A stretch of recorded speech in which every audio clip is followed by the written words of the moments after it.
I was Ouranopithecus has crouched in strong the jaw dirt, muscles, sweat indicating a dripping diet from of my tough forehead, vegetation, and and the their sun fossils baking are my crucial back to like bread understanding in the an path oven. of human evolution. All around me were quiet hills and Primates dry develop trees, complex and the only problem-solving sounds skills, were the buzz of utilizing flies and the tools like soft crunch branches of to boots access walking food. slowly through the brush. And through Most science, people we would can have see thought the I was deep just a connection kid playing between in the our dirt, but I ancestors wasn't and just playing. ourselves. I was searching. Ouranopithecus spent Not their for lives in treasure. Miocene Greece, Not where they even for developed unique dinosaurs. adaptations to their I was changing hunting for environment and something diet. stranger. Older. Forgotten by time. Something, like Ouranopithecus. Now, that's a weird name, right? It took me weeks just to pronounce it right. Ouranopithecus. Sounds like a spell from an old wizard's book. But trust me, this creature wasn't magic. It was real. It walked the earth around 9 million years ago, long before humans, before even Homo erectus, before any species that looked anything like us. And guess what? Some scientists think it might have been one of our ancient cousins. But before we go there, let me tell you how I found out about it. It started with a bone. Not a full skeleton. Just a piece. A chunk of a jaw with worn-out teeth still stuck in it, like a half-eaten cookie someone dropped in the dirt and forgot. My uncle is a paleoanthropologist, yeah, another hard-to-say word that means he studies ancient humans and their relatives, and he was leading a dig in northern Greece, in a place where the earth likes to whisper secrets. He let me tag along that summer because I wouldn't stop begging. I didn't think we'd find anything exciting. I thought, maybe an old goat bone or a piece of broken pottery. But when he brushed the dust off that jawbone and turned it in his hand, I saw something change in his eyes. He looked like he'd found a message from the past. "This could be Ouranopithecus," he said, his voice half-whisper. I leaned in. "What's an Ourano?" And that was the beginning of the strangest summer of my life. Ouranopithecus. Let's break the name apart. It basically means sky ape. Ouranos is Greek for sky, and Pithecus means ape. Weird name, right? Scientists often name creatures like poets or dreamers. But here's what makes Ouranopithecus special. It didn't swing through trees like monkeys do today. It didn't live in a jungle filled with bananas and parrots. This ape lived in open woodlands and rocky scrublands, places that were beginning to dry up and stretch wide like the African savannas we know now. It had to deal with change. Big change. And maybe, just maybe, that's what started everything. We only know about it from fossilized bones, mostly jawbones and skull fragments found in Greece and possibly Turkey. Not a lot to go on, right? But from these small bits, scientists have built a portrait of something important. It was about the size of a modern gorilla, maybe heavier than a chimpanzee. The males were bigger than the females, kind of like gorillas today.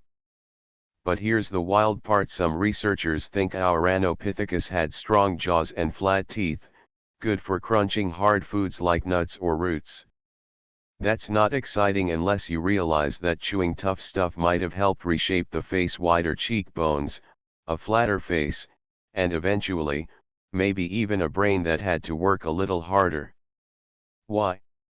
Because life was getting harder. Back then, Earth was changing. Forests were drying up. Food was getting scarce. You couldn't just reach for a fig and call it a day. You had to travel, explore, experiment. Maybe walk on two legs sometimes to look around. Maybe start figuring things out. And here's where it gets really cool. Some scientists believe Ouranopithecus could be a direct ancestor, or at least a very close cousin to the hominins, the group that includes humans, Homo erectus, and earlier creatures like Australopithecus. There's a big debate about whether Ouranopithecus belongs to the African ape family, like chimps and gorillas, or if it could be part of the very beginning of the human family tree. Think about that. This creature, wandering through ancient Greece, munching on roots and watching out for predators, might be one of the reasons we are here. After we found that bone, I couldn't stop reading about it. I dove into books and scientific papers even though half of it made my brain feel like scrambled eggs. But I learned some amazing stuff. First, Ouranopithecus isn't alone. There were lots of strange, ape-like creatures living in Europe and Asia around 7 to 10 million years ago. There's Dryopithecus, Graphopithecus, Savapithecus, and Carapithecus, like a whole family of forgotten apes, each a piece of the puzzle. And it's not just about names. It's about stories. Because each of these apes tells us something different about how evolution works. Some of them stayed in trees. Some came down to the ground. Some vanished forever. And some, maybe, just maybe, gave rise to the species that would walk tall, build fire, and send rockets into space. Ouranopithecus might be one of the last European apes before everything shifted back to Africa. See, for a long time, scientists thought early human evolution only happened in Africa. And yes, Africa is 100% the cradle of humanity. But before that, before hominins even existed, our older primate relatives may have wandered across continents. Some fossils suggest that apes might have evolved in Europe and Asia, and later moved back into Africa. If that's true, Ouranopithecus could be part of that migration, one of the travelers. One of the sparks. But there's still mystery. We've never found a full skeleton. No arms, no legs. No DNA. We don't know if Ouranopithecus walked on 2 feet, or if it swung from trees, or if it used tools. We just don't know. Still, there's something about that jawbone. Something that made my uncle stop in his tracks. That made scientists argue and wonder and scribble out theories.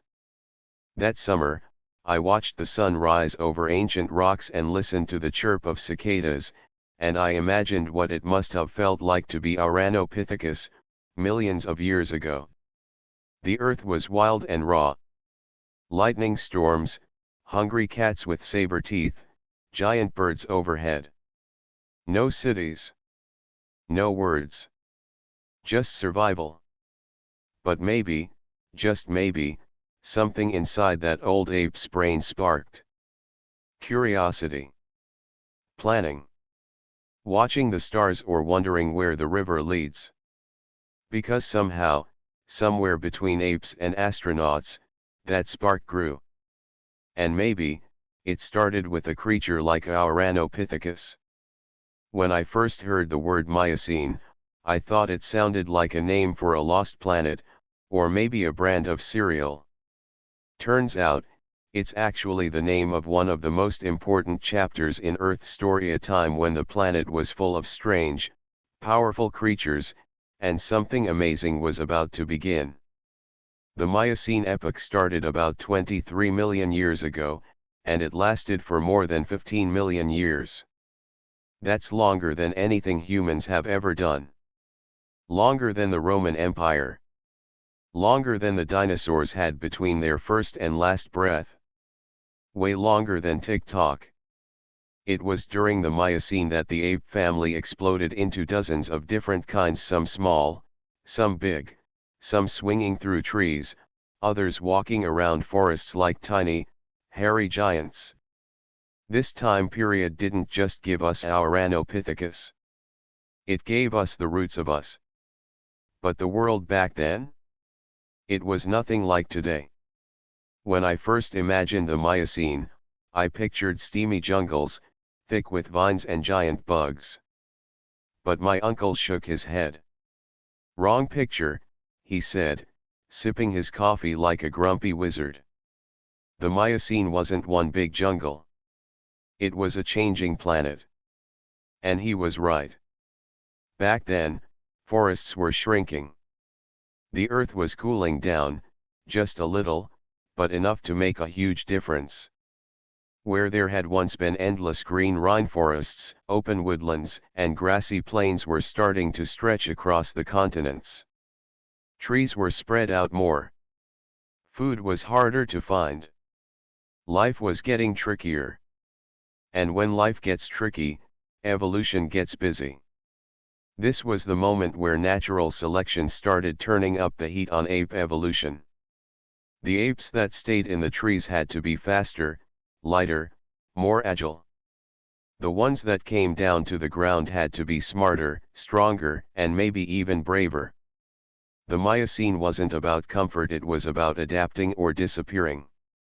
There were so many kinds of apes during the Miocene, it's honestly hard to keep track. Some of them looked like chimps. Some had long arms like gibbons. Some, like Ouranopithecus, were heavier and stronger, maybe even close to what gorillas look like now, but still, not quite right. Each one was like a weird experiment. There was Dryopithecus, who lived in Europe and may have been good at climbing but maybe not so great at walking. Some scientists think Dryopithecus could be a common ancestor of both chimps and humans. There was SavageTouch, from South Asia, who had a face that looked suspiciously like an orangutan's. But the body? Totally different. And there were dozens more: Graphopithecus, Anchorapithecus, Pyrolapithecus, and even a really ancient one called Proconsul, from Africa, who might have been the first true ape. You could think of them like a giant family tree, except instead of a neat, straight line, it's more like a bush. Twisting, branching, sometimes looping back. Some branches go nowhere. Some survive for millions of years. Others vanish without a trace. Ouranopithecus was one of the last big apes to live in Europe before everything shifted south. And that brings me to a big question that still makes scientists argue in quiet museum halls and loud academic conferences. Did humans come from Europe, or from Africa? We've always heard that Africa is the birthplace of humanity. And it is. Every known human ancestor, like Australopithecus, Homo habilis, Homo erectus, they've all been found in Africa. It's the heart of our story. But before those hominins ever existed, there were apes like Ouranopithecus living in Europe and Asia. Some fossils suggest that these apes might have migrated back to Africa, just before the first hominins appeared. So maybe, just maybe, the spark that led to humans didn't start in Africa. Maybe it started in Greece, or Turkey, or Spain. Maybe apes like Ouranopithecus were part of a group that made the great journey back to Africa, carrying with them new traits, new tools, new ways of thinking. It's just a theory. But it's kind of awesome to think that Europe was once full of wild apes, staring up at the stars.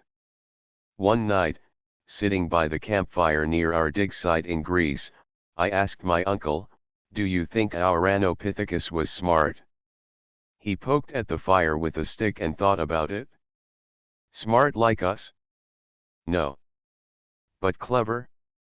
Yeah, maybe. You have to be clever to survive in a world that's falling apart around you. And that's exactly what was happening during the late Miocene. As the climate kept changing, more and more ape species vanished. Some couldn't find enough food. Some couldn't adapt to walking. Some were outcompeted by new animals like early antelopes and cats, and even elephants that were beginning to take over the open lands. Only a few apes survived. And some of those survivors eventually became hominins, the very first members of the human family. That's what makes Ouranopithecus so fascinating.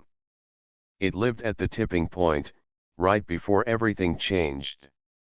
Let me tell you a little secret. Even though I'm just a kid, standing in the dust of ancient Greece, holding a bone that's older than every civilization combined, I feel something strange when I look at that jawbone. Not fear. Not confusion. Wonder. Because this wasn't just some animal. It wasn't just a skull. It was a message from the past. A message that says, we were here. We walked this land before you. And maybe, just maybe, we helped shape what you'd become. That's what history really is. Not just dates and bones and dusty museums. It's a trail of footprints, leading all the way back to creatures who lived, struggled, adapted, and changed. And sometimes, if you dig in the right place, and look close enough, you can find one of those prints still fresh in the stone. You wouldn't believe it unless you saw it yourself. How one tiny thing like a chipped tooth stuck in rock can set off an entire chain of discoveries, arguments, and rewrites of everything we thought we knew about our past. It's kind of crazy when you think about it. But that's how science works. Especially when it comes to ancient bones. That summer in Greece, when I first held the broken jaw of Ouranopithecus in my hand, well, not the real one, a cast copy, the real one stayed safe in a lab. I kept asking my uncle the same question over and over: how do you even know what it is? Because to me, it just looked like a rock with teeth. No name. No history. Just, old. My uncle just smiled like he'd been waiting for that question. Then he walked over to a long table covered in notebooks, rulers, digital calipers, and dusty plastic containers filled with fossil fragments. He said, "Let me show you how a tooth becomes a story. It starts with the dig." That might sound boring to some people, but to scientists it's like searching for treasure. First, you find a promising site somewhere that used to be a forest, a riverbank, or a dry lake bed millions of years ago. You look at the rocks, study the soil layers, check old records, and sometimes even follow old fossil trails from past discoveries. In the case of Ouranopithecus, most of the remains came from northern Greece, especially from two famous fossil sites, Ravindalaplui and Nikiti. These places used to be warm, forested areas where apes could live, but over millions of years, the land shifted, eroded, and dried out, leaving only fossils behind. The digging is slow. Painfully slow. You scrape layer by layer, brushing dust off like it's some kind of sacred ritual. One careless move, and you can snap a million-year-old bone in half. That's why most diggers move like turtles wearing lab coats. When you finally find a bone or tooth, you don't just yank it out. You record everything: where it was found, how deep, which rock layer, which direction it was facing. All those little details can help tell the bigger story later. Once the fossil is out of the ground, the real detective work begins. First up, what body part is it? That may seem obvious when it's a skull or a tooth, but when it's just a fragment, it's like trying to solve a jigsaw puzzle when you don't know what the picture is and someone threw away half the pieces. Fossil experts compare the piece to known specimens. They look at the size, the shape, and even the microscopic details of the bone or tooth. For teeth, they check the number of cusps, those little bumps on the chewing surface, how thick the enamel is, and how worn down it looks. Here's the cool part: teeth are like ID cards. Every species has a unique dental pattern. Chimp teeth look different from orangutan teeth. Gorilla molars are different from human molars. Even small differences, like the spacing between teeth or the thickness of enamel, can give away the species or at least help narrow it down. The Ouranopithecus jawbones found in Greece had large, thick molars with flattened surfaces. Scientists believe this meant they ate hard, fibrous food like roots, bark, or nuts, not soft fruit like chimps do. That's a clue. And each clue adds another brush stroke to the picture. Next comes the question every fossil hunter dreads and dreams about at the same time: is this something new? Because if the bone or tooth you found doesn't match anything else, then congratulations. You might have just discovered a new species. That's exactly what happened when scientists first described Ouranopithecus macedonensis in the 1970s. The fossil teeth and jaw fragments didn't match any known ape from that time period. They weren't from gorillas, chimps, or orangutans. They were different. That made everyone stop and pay attention. They analyzed the jaw size, the molar shape, the thick enamel, the wear patterns. And then they looked at the cranial structure, which basically means the way the upper jaw and skull fragments were shaped. They realized this ape didn't fit neatly into the existing ape family tree. It might not be a direct ancestor of modern apes at all. It might be closer to us. Boom. That's when the theories started flying. Some scientists argued that Ouranopithecus might belong to the hominin lineage, the same branch that would later include Australopithecus, Homo habilis, and Homo erectus. Others disagreed. They said it was more likely a sister group, not a direct ancestor, but still close, like a distant cousin who moved to a different country a long time ago. To this day, no one agrees 100%.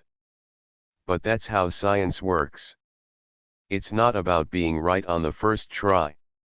It's about testing, arguing, digging deeper, and updating the story every time a new clue is found.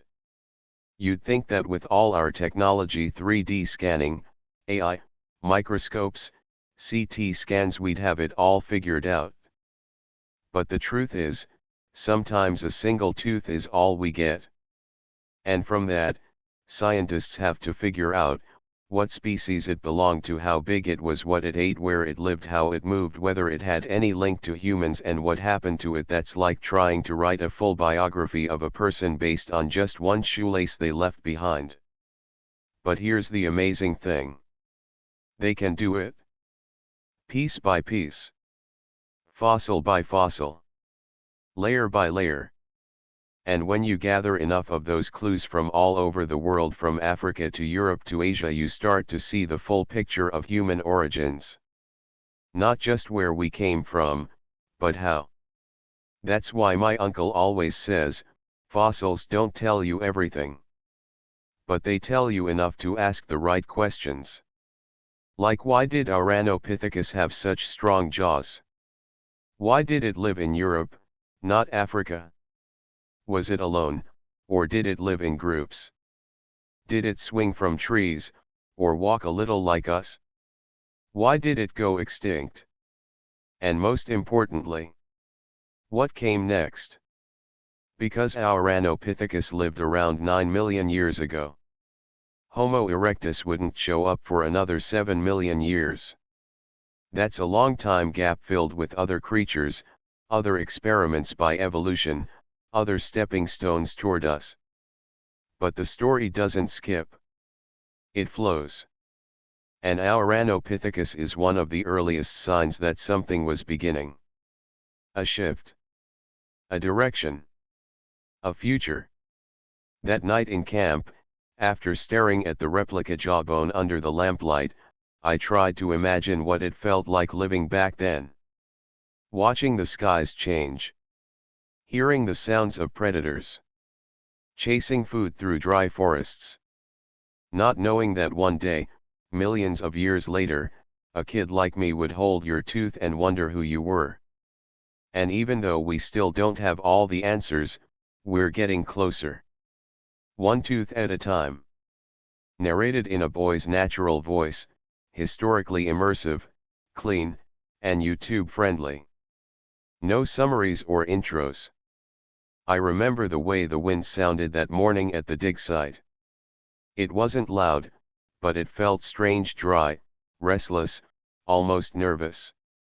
Like the earth itself was holding its breath. I sat near the edge of the ridge, staring down at the valley where trees once stood millions of years ago.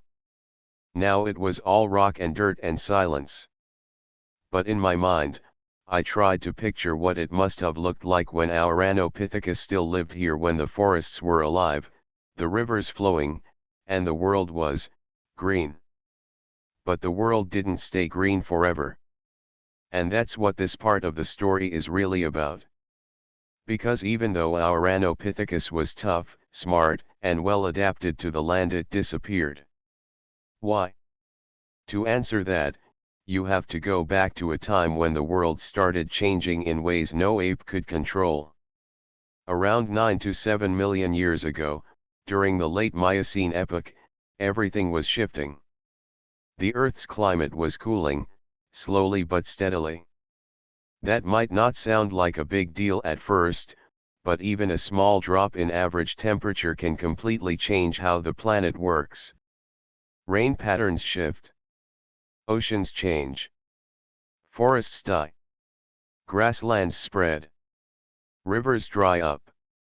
And for apes like Ouranopithecus, those changes were dangerous. Back then, Europe had been full of forests, not the thick rainforests like in the Amazon, but more like open woodlands, full of fruit trees, shady canopies, and water sources. Perfect for apes that climbed, foraged, and lived in small social groups. But over time, those forests started to shrink. Not all at once. Not like a light switch. More like a slow fade, like someone was turning down the green dial on the planet. In some places, trees were replaced by shrubs and dry grass.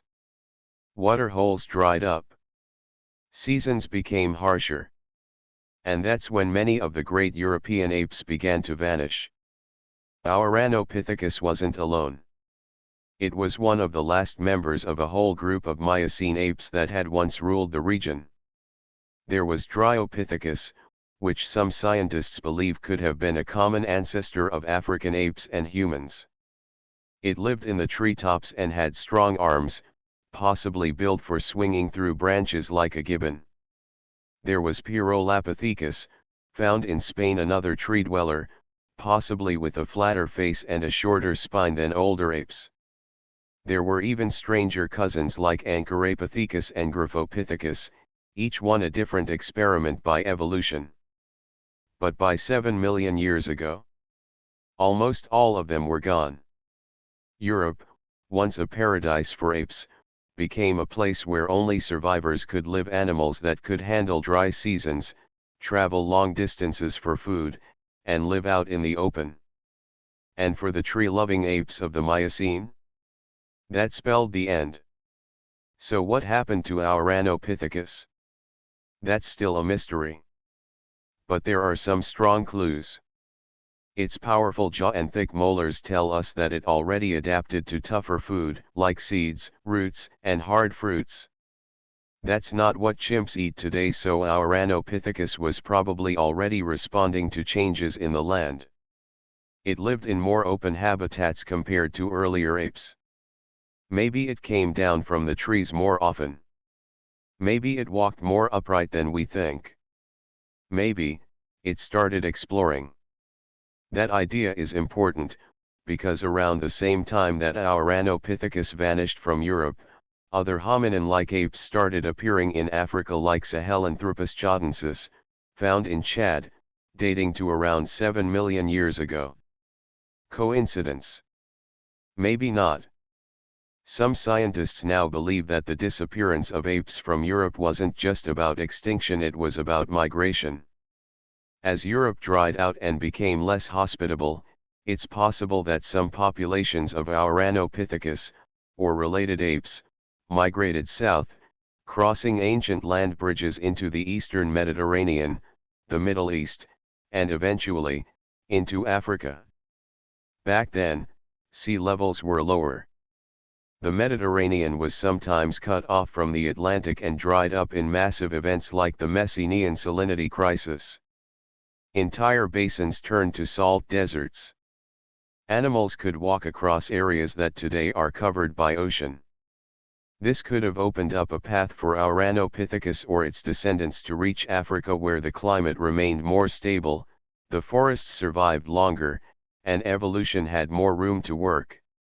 In fact, many researchers believe that this is where the hominin line truly began. And it makes sense when you think about it. If Ouranopithecus or one of its close cousins crossed into Africa and survived there, it would have found a new home, a place where it could continue evolving. Maybe over millions of years, its descendants became more upright. Maybe they started using tools, like Australopithecus afarensis did. Maybe they became the early Homo species like Homo habilis or Homo erectus and one day spread across the globe. From that view, Ouranopithecus wouldn't be some random fossil. It would be a bridge. The last European ape. The first step toward us. I remember asking my uncle, why did Europe lose all its apes, but Africa didn't? He scratched his head and said, good question. Part of it was luck. Part of it was geography. But most of it was climate. You see, Africa was positioned in a way that let it hang onto its forests longer. It had large, stable zones with water and shade.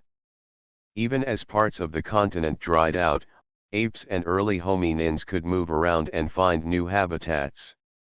Europe, on the other hand, was cut off. As temperatures dropped, and glaciers formed in the north, the land couldn't support tree-dwelling apes anymore. And without trees, there was no food. No shelter. No home. That's why we don't find apes in Europe today. That chapter ended long ago. But before the book closed, Ouranopithecus might have made a final move that changed everything. So when I stood there on that ridge, looking out at the empty valley where forests once stood, I didn't just see rocks and dust. I saw a turning point. The end of the age of European apes. And the beginning of something new. A journey. One that led across continents, through deserts and rivers and time itself, until, one day, it reached a little boy standing in the dirt, holding a fossil jaw in his hand, wondering how far the story would go. And guess what? We're still not done with the story. Because in the next part, we're going to follow the journey into Africa, and meet the first true hominins, creatures that look more like us than ever before, but still lived in a world full of danger, mystery, and discovery. It's weird how much your whole world changes when you change how you stand. I didn't really think about that until I tried walking around the dig site on all fours just to see what it felt like.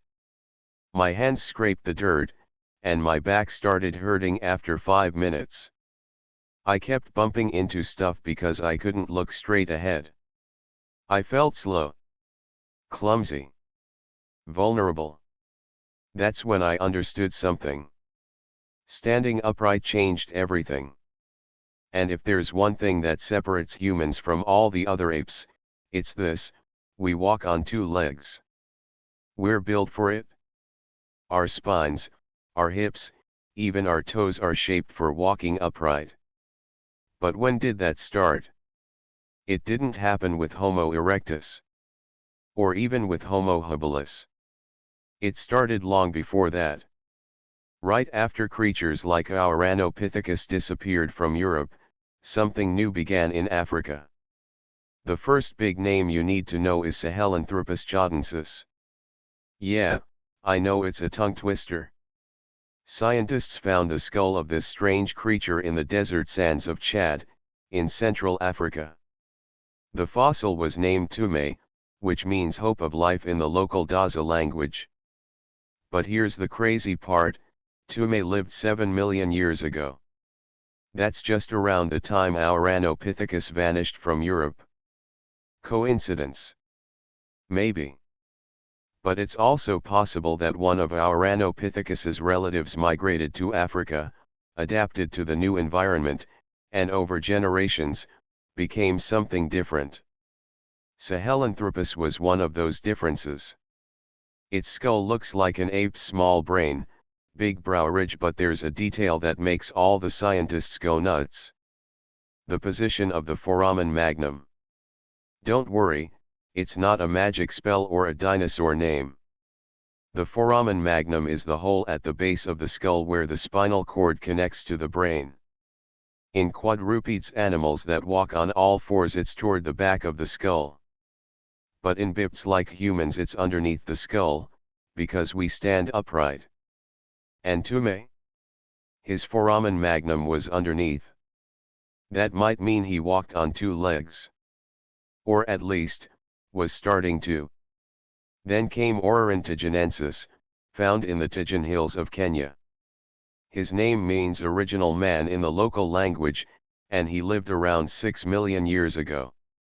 Not much of him has been found, just pieces of legs, arms, teeth, and a bit of jaw, but the leg bones tell a very important story. Ouran had a femur, that's the thigh bone, shaped in a way that suggests he could walk upright. Not just sometimes, but maybe most of the time. He still had arms built for climbing, but his legs were becoming tools for a new kind of movement. That's huge. Because once an ape starts walking upright, the whole body starts to change. The pelvis narrows. The spine curves. The feet flatten.